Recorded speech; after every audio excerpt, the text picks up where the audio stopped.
আরে ভাই আমি ড্রাইভার, আমি ড্রাইভার ভাই, আমি গরিব মানুষ, আমার নিজের গাড়ি চালাইতে হয়। আপনি গরিব মানুষ, তুমি আমার রাস্তা চিনে নিয়ে যাবে, বুঝছো না কেন? শুধু শুধু একটা জায়গায় আটকা দিয়ে তোমরা সবার মহল্লা করার চেষ্টা করছো।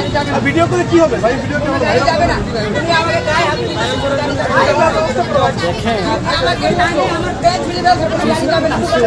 আন্দোলন এত প্রতিবাদ তোরা কই থেকে পাইছস? মানে সব কিছু মগের মূল্যকের মতো হয়ে গেছে। 2 দিন পর পরে রাস্তা বন্ধ করে দেয়, মানুষের চলাচল, যানবাহন সব কিছুর সমস্যা। বাংলাদেশের গুরুত্ব পর্যায়ের লেভেলের একজন সেনাবাহিনী, ওনার র্যাঙ্কিং দেখলে মানুষের মাথা নষ্ট হয়ে যাব।